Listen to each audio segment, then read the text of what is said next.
listening to PTO Insights, a series focused on spotlighting operational insights from startups to businesses to professionals making an impact. And in this episode, we're excited to speak with Marquis Carroll, an information security leader, speaker, and advisor with extensive experience providing security and engineering for startups, enterprises, and he does global consulting. So Marquis serves as a technical leader in platform security and compliance and is a founder and CEO of MSC Security, a cybersecurity and IT managed services company. Marquis, welcome. Oh man, that was great. I never heard someone speak about me like that. So thank you for having my bio. That was solid. Glad to be here, Crystal. Nice. I love it. Of course, you have a great bio, though. So, like, not Yeah. shocking. So, but today in our discussion, you'll hear Marquis's unique insights into the rapidly evolving cybersecurity landscape, trends in cloud security, compliance challenges that businesses face, and what it takes to build and lead effective security teams. We're going to explore his entrepreneurial journey with MSC Security and learn from his experience securing major tech companies like Twitter, Rubrik, Glassdoor, Cisco, Google. Marquis will also share valuable advice for professionals just like you looking to break into or advance in your careers in this very critical field. Okay, so let's get into it. Marquis, you've had Yes. an impressive career journey spanning cybersecurity roles at major tech firms, as well as now your own venture called MSC Security. What first sparked your passion for this field and drove you to specialize in this information sector? Yeah, I would say a lot of what has sparked it for me is really being able to make a difference, right? I started off many years ago in a multimedia academy where I learned about multimedia first. So I was really into the media production side of things. And then one day I started kind of seeing, they had us build a basic HTML website, and it just sparked this like fire inside of me. Now, I always liked kind of seeing people in the IT space, especially because people would be, back then. So just letting you all know, there was a like big thing in tech with Patagonia jackets, but it really started with IT Patagucci. folks with North Face jackets. So I used to see people with their North Face jacket riding bar, and I'm like, oh, kind of want to be, kind of cool with the cool kids, right? So, but that's just that has nothing to do with that. But really, more so, I wanted to be able to make a difference. I wanted to apply technology. I saw technology as the future at that time. Being a lot younger, it wasn't a really big thing, but I saw it as the future, and I said, okay, Yes. let me get a jump on the future a little bit and get ahead and actually get into something that's going to be sustainable, right? So we always talk about STEM, science, Mhm. technology, engineering, and mathematics, pretty much running the world, right? That's how the world runs. And so I really want to get into that technology aspect to really have a future for myself, for my family, and for those that I love. So that really is kind of the beginning of it. It started many years ago, and then I had to kind of go down a path to keep trying to build my skill set from there. Now, Marquise, you've been in the space for over a decade, right? Yes, I have. Wow. Oh, that's For crazy.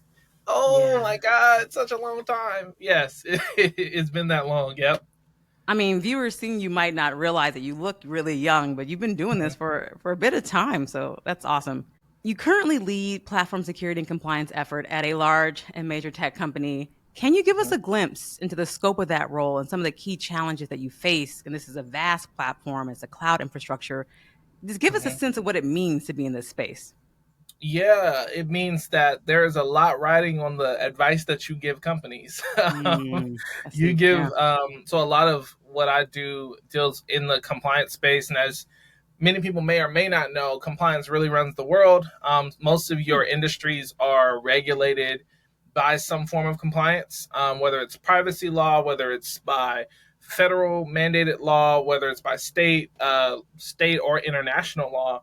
There's all these different rules that apply to what you can and cannot do, and Yes. how do you actually secure data, right? So a lot of companies might come to organization I may be consulting for, and they say, hey, we need to achieve maybe FedRAMP compliance, right? We need to achieve PCI DSS, which is Payment Card Industry Data Security Standard, or we need to meet a certain framework or a certain baseline of security, what do you recommend?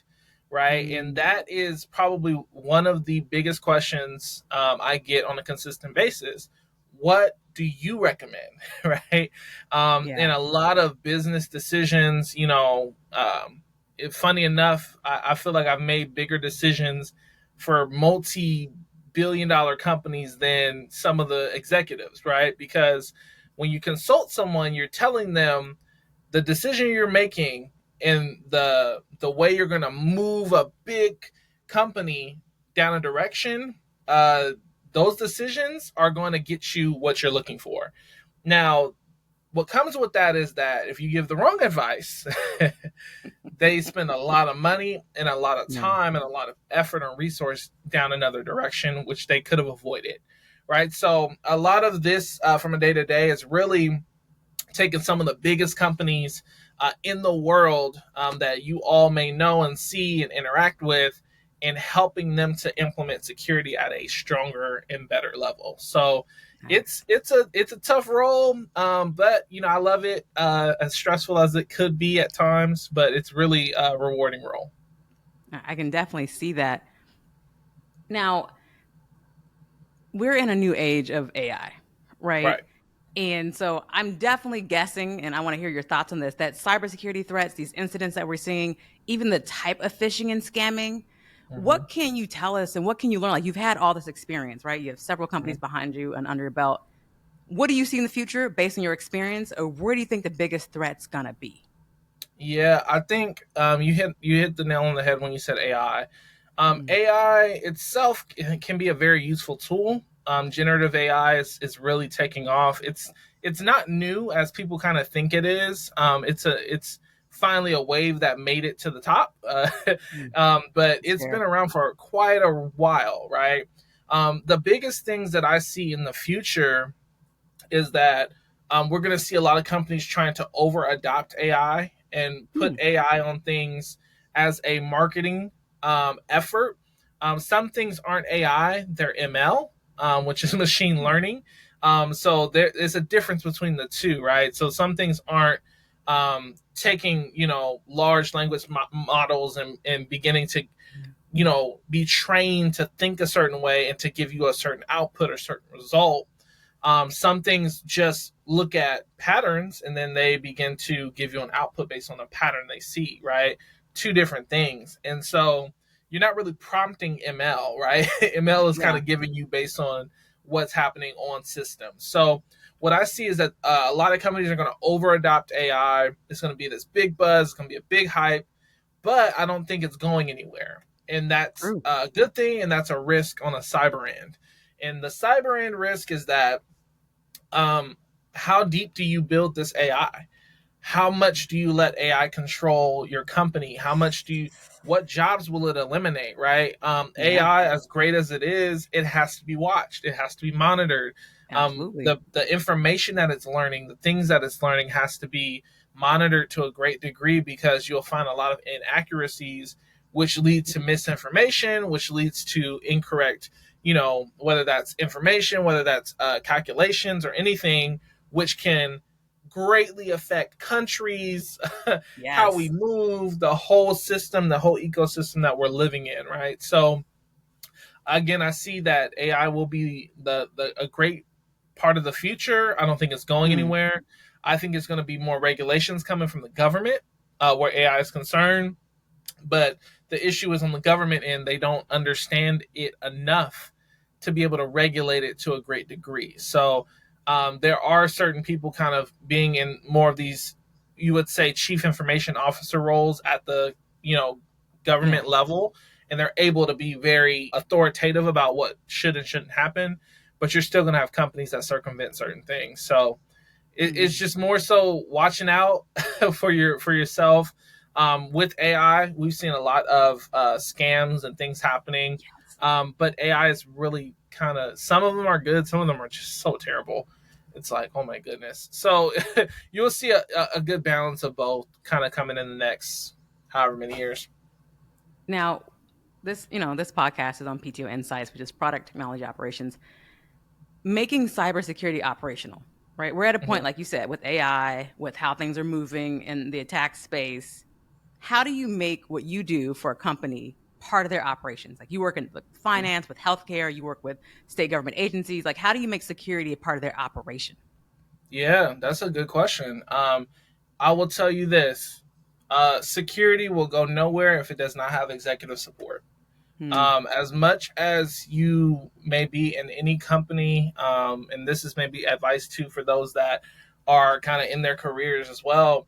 If you have a company where the executive team does not actively speak about security or support security, you're not going to get anywhere because you're going to come up with the next great idea. You're going to follow industry trends, and you're going to make sure that things are right. And they're going to say that's not important this quarter. They're going to push these projects out. It's To too real. make things really operational in security, it first starts with leadership.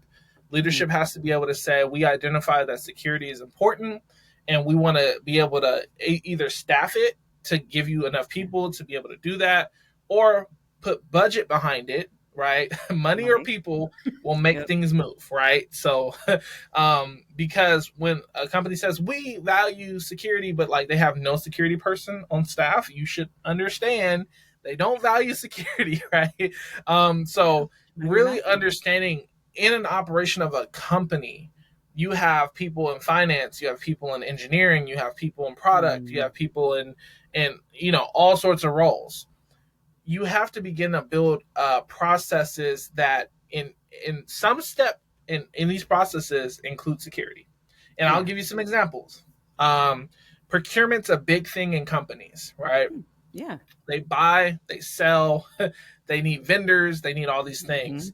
Hiring people, it's There's a big thing, accidents. right? In Yeah. HR. So let's think about this. I am in a random department. I want a new tool, and I Hmm. say, I'm going to go and get this tool. Well, security can be a part of the process when you have a procurement process. And in that procurement process, there's a stop that says security needs to validate that this tool that you want to bring into our company is secure. So they go talk to the company. They have them fill out a vendor questionnaire. They check their, penetration testing reports. They check Hmm. their SOC 2 reports. They check all these different things to validate that all the security they say they have, they really have, right? Yeah. There's a lot of different. I can go down a ton of different sort of areas there, but security being embedded in every process, even background checks are a form of security when you're hiring people, right? Hmm. So if you're in a company and they don't do a background check, be concerned because they don't Right. value security, right? You don't know who you're hiring, right? So it's really in order, like I said, in order for security to really be a part of the process, leadership has to support it, and you'll see that support either with budget to get Hmm. tools or to get uh, resources that help the team grow, or to hire people and headcount or consultants or anything like that to help push forward initiatives. So that's what I would kind of say for that.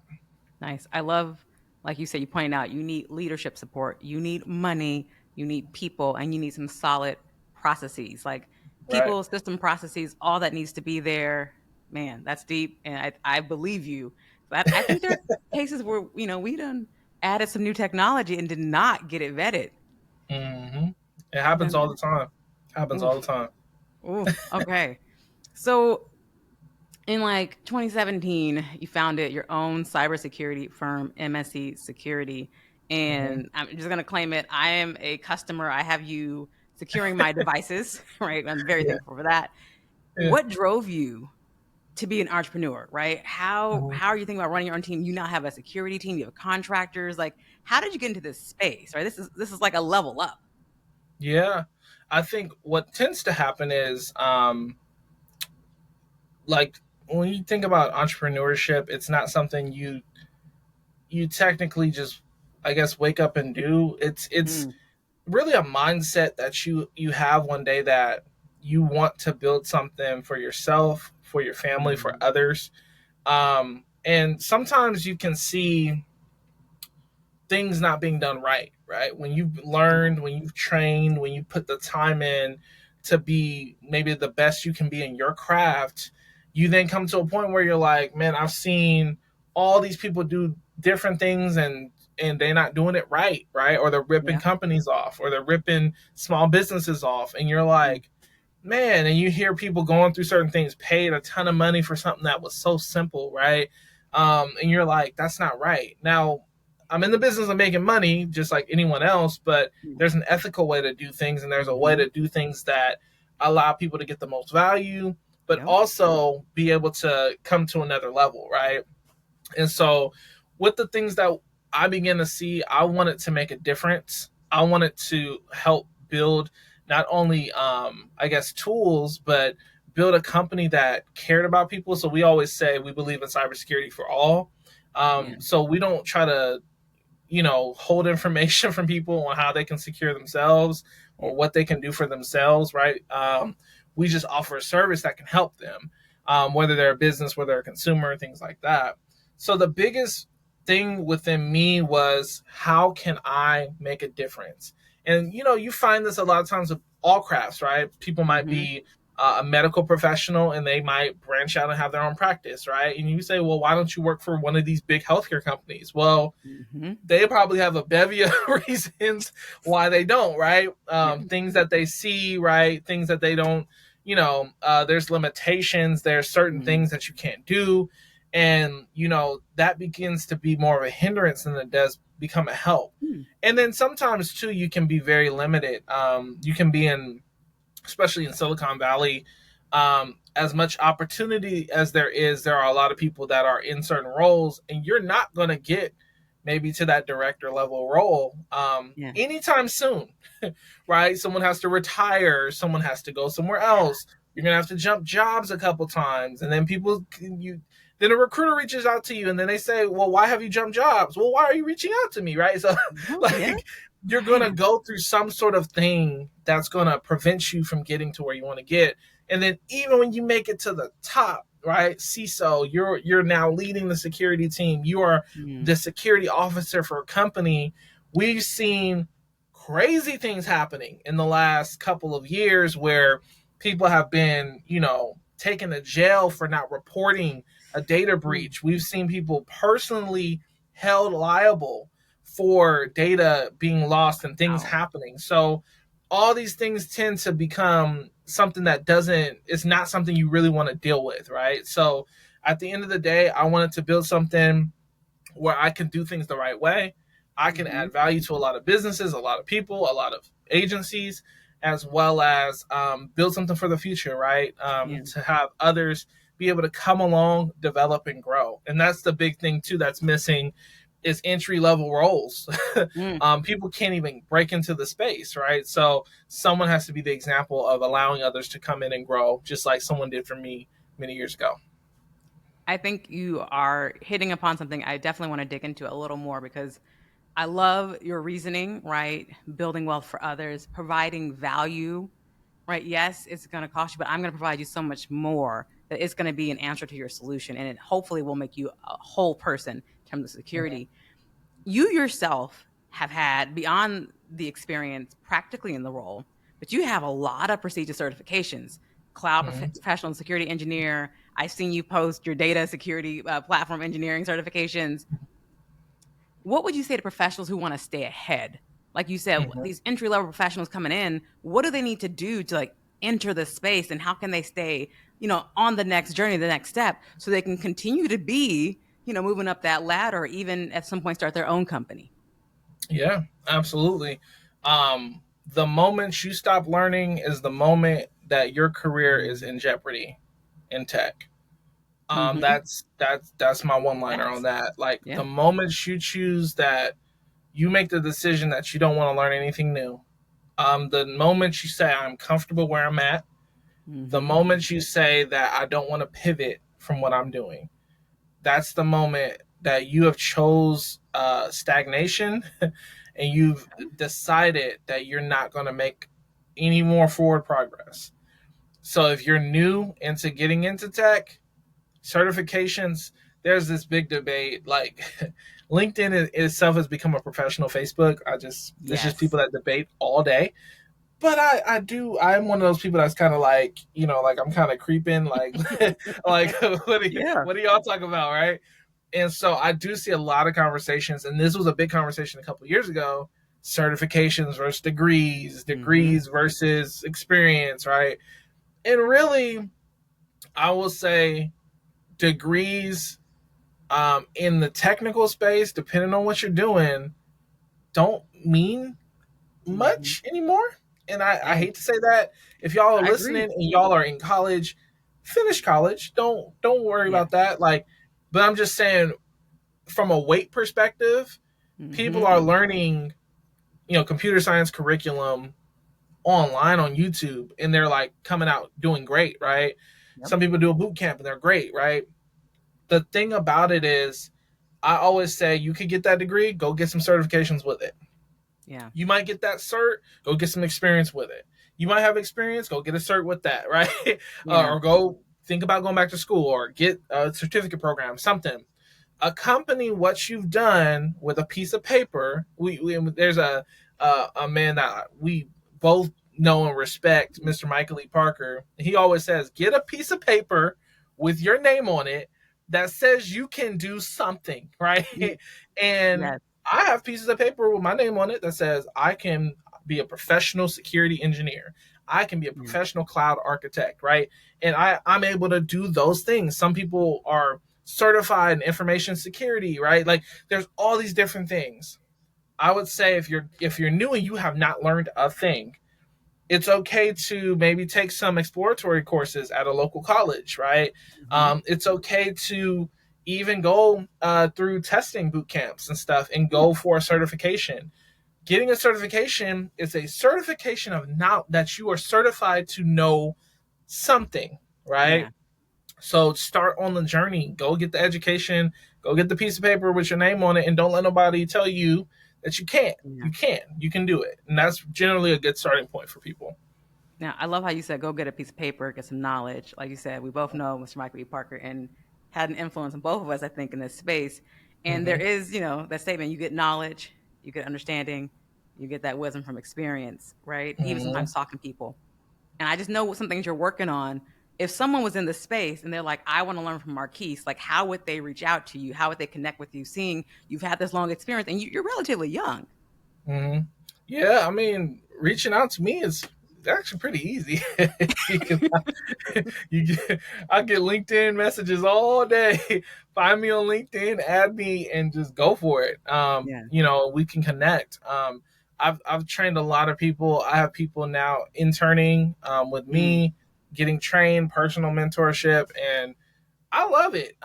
It takes a lot out of you. It takes something to teach somebody something Mm-hmm. that maybe took you more time to learn, and then see them learn it quicker than when you learned it, right? That's the other Hey. thing. But you want people to be better than you, right? You want Yeah. the next generation of people to know more than you did, be better than you were, so that they can grow and go way beyond you.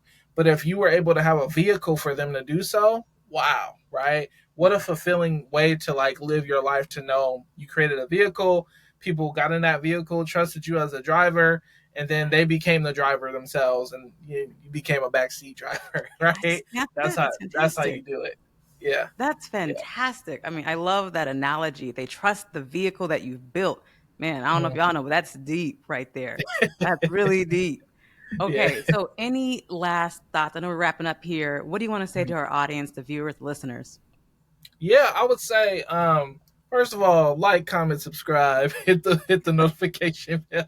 I had to do that. I had to do it. Follow PTO Insights. But in addition to that, I would say, for anyone that's looking to get in technology, do it. There's never a right time to do anything, so don't look for a perfect time, or you'll never get anything Facts. done in your life. In addition to that, um, don't feel like because it's hard that you can't learn it. Hmm. Hard and difficult moments and challenges have often been the best moments from my life personally, Hmm. when I got to the other side of it. In Yeah. addition to that, if you listen to these things as a business or as consumer, take cybersecurity seriously. Like, I know it's become this thing where it's almost becoming I don't want to say commodity, but it's become Mm, a mute point. Like everyone says, yeah. yes, we want to be secure, and then some people are like, they got me anyway. I don't know. There's nothing I can do. Right?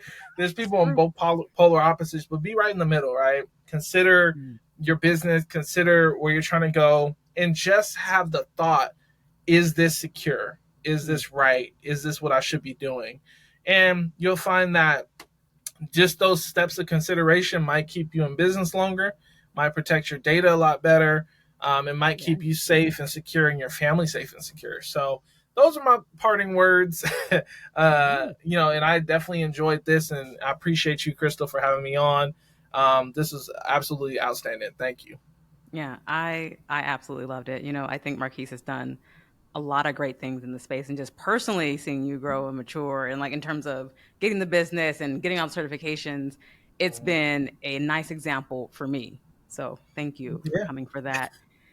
no Okay, y'all. problem. So this concludes our insightful discussion with the information security leader, Marquis Carroll. Marquis shared his unique experiences securing major tech platforms, the latest trends in cloud security, compliance, and how he's observing and we're learning from his valuable career advice and anyone who wants to be a cybersecurity professional. So, just some key takeaways here: his journey and his passions, the insights from leading teams at major tech companies, Twitter, Rubrik, Google, all those guys, cloud, security and compliance, priorities for business, how he's actually started delivering value through his company, MSC Security, and the importance of continuous education. So, Marquise, thank you for joining. Listeners, thank you for tuning in, and we'll see you next time on PTO Insights.